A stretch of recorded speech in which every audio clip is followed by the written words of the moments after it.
What is up, my friends? You are welcome along to Thursday night's transfer news roundup. I have a packed video for you tonight. I'm going to be speaking about the proposed heir to Joel Matip in Liverpool's defensive setup. We're going to be speaking about the latest on Andre Trinidad's proposed move from Fluminense to the Reds. We're going to talk a little bit about Jamal Musiala and a couple of potential awards for Jurgen and one of our players as well.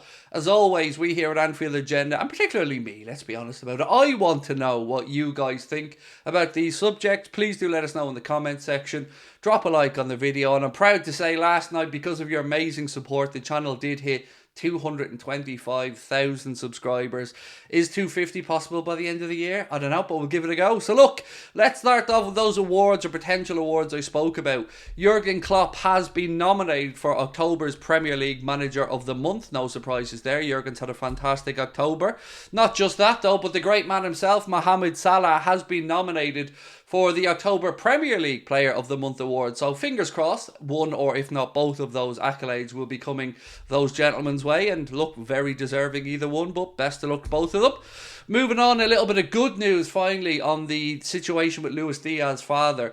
Reports today coming out of Colombia suggest that his father will be freed in the coming hours. Now, of course, once that's confirmed, we will bring that news to you, but at least there seems to be some positive developments or heading in a positive direction on this one, so good news on that front.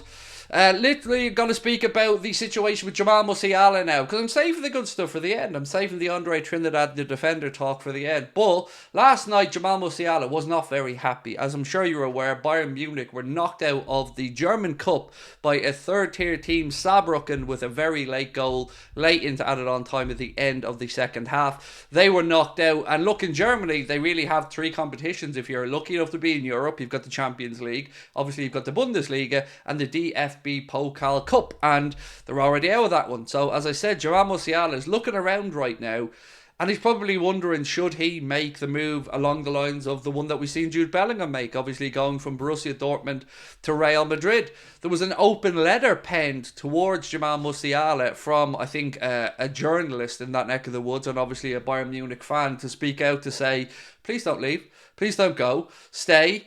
The team will be built around you, and Bayern will be put back to the superstars that they should be. It's not great at the minute in Bayern Munich. They sit second in the Bundesliga, and as I've mentioned, there's some issues gone around about Jamal Musiala. There's some talk as well that they could lose Joshua Kimmich, whose contract runs to 2025. He looks to be unhappy as well. So is it the time for somebody to maybe try to capitalise to destabilise Jamal Musiala? Look, it's far-fetched, I know. It's very unlikely that Liverpool would, one, have the money to go in there and get him out, and two, that Bayern will be willing sellers anytime soon. They will, of course, want to tie Jamal Musiala down to a new improved contract, and look, who can blame them? He's a wonderful footballer. So I don't think there's too much to that, if I'm being honest with you, but I did say to you guys that Liverpool are moving towards a conclusion in their proposed search for defensive reinforcement. So a story that caught our eye today is about a player who I've got to be honest and say I don't know anything about, but I know a lot of you guys watch La Liga, and I know a lot of you guys watch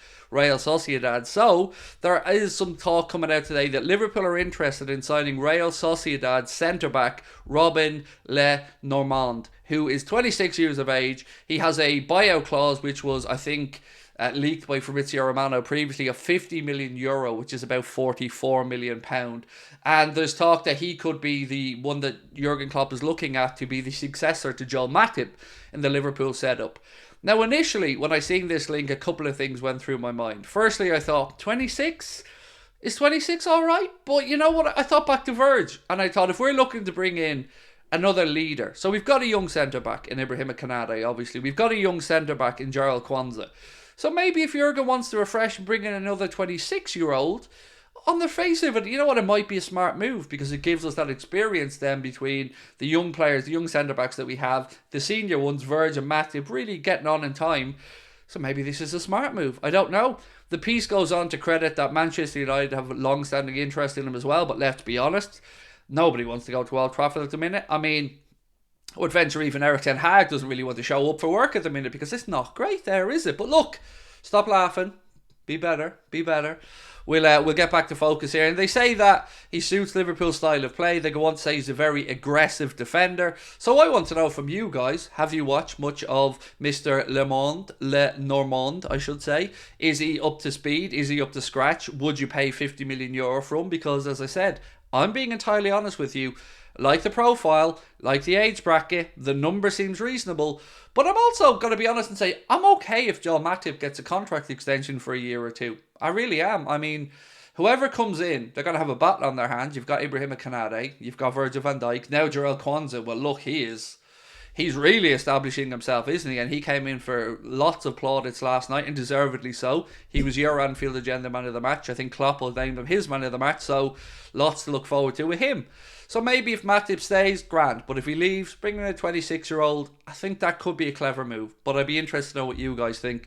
And lastly, I want to speak about Andre Trinidad, because I feel like this situation is really heating up.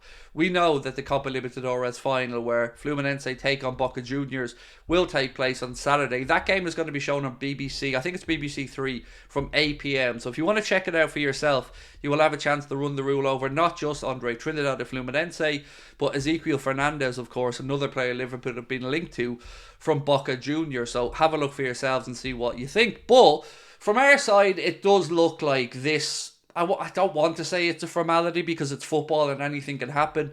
But if you look at the style of language being used by journalists around the story, a lot of if and whens is being used to describe Liverpool's interest. And that's pretty much where I am with it as well. I told you guys that during the October international break, I did get a bit of a development or a bit of an update on Liverpool's interest. And I would be astonished if we don't go in and get this wrapped up by the very start of the January transfer window. So once the Copa Libertadores is over with at the weekend, you then have 7 matches, I think, left in the Brazilian Serie A division. So that ends at the start of December. So that will give him time to have a bit of a break, obviously have a little reflection on what he wants to do, Liverpool to start negotiating with Fluminense.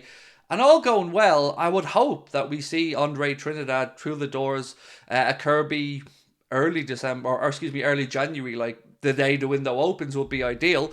I might even go a little bit further and say I wouldn't be surprised if a deal is in place and it's announced before, and then it's just rubber stamped when the window opens. So I don't expect much more to happen in the January window. I know there's a lot of talk about fullbacks and centre backs, but I really get the feeling that that's probably a summer situation. And also, if we bring in Andre Trinidad, I'm happy. I think we are ready to compete. I think we're able to really challenge on all fronts. We have the quarterfinals of the League Cup to look forward to. I'm sure you're all aware of this, but Liverpool were drawn at home to West Ham last night. So if we get through that, Newcastle are playing Chelsea at Stamford Bridge, so somebody's going to be knocked out there. And you have to say, we are favourites with the bookies at 2-1 to go and win the League Cup.